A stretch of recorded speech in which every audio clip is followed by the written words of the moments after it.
Hello and welcome to Three Questions with. I'm my buddy David with it. David is the 603 Realtor. Good afternoon, David. Welcome to the show. Good afternoon, Kevin. Thank you for having me. David, I asked you to come on the show today to talk a little bit about the changing real estate market. It seems almost like we're going back to basics. What I'm hearing from other people is you're not getting 20 offers on a house anymore, that it's starting to kind of go back to, if you will, the way it was. Is that true? Generally speaking, Kevin, I would say so. That's definitely true. For the last several years, the market's been going up and up and up. The market did level out in New Hampshire earlier this year. It's not crashing, but the market is correcting, and we are seeing the average home prices go down. So we're in the holiday season. I know Thanksgiving just happened and Christmas is right around the corner. So a lot of buyers and sellers are kind of flustered right now, and there's a lot of volatility in the market with interest rates tripling, prices coming down.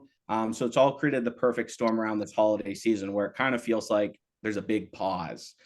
So the reason why going back to the basics right now are so important is because, in my opinion, I think after the holidays, in the new year, in the winter leading up to the spring market, sellers are going to know that the market's no longer up here. It's still a good market, but we're heading towards more of a normal market.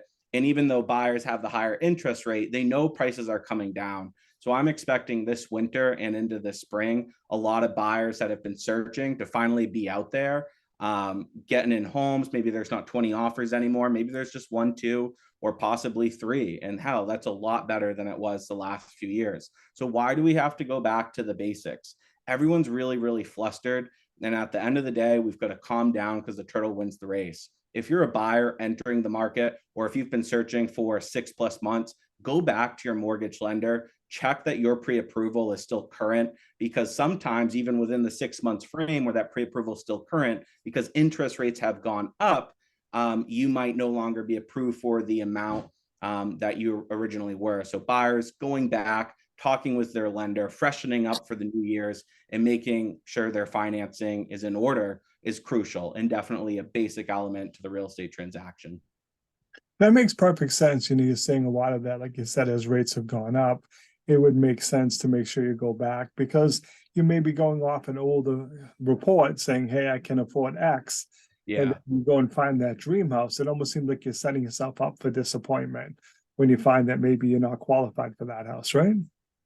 100%. And it's the same thing with sellers, but on the flip side, a lot of sellers are overpricing their homes right now, thinking that they're going to get the prices from a year ago, 6 months ago. And that's just silly. They can still get top dollar, but it's not going to be that. So it's time right now, Kevin, for buyers and sellers here in the Granite State to get realistic, talk to their realtor, talk to their attorney, talk to their financing professional, like their mortgage lender, come up with a solid back to basics game plan for the new year so they can adjust in this market to either sell their home for top dollar or not have it sit too long in this ever changing market.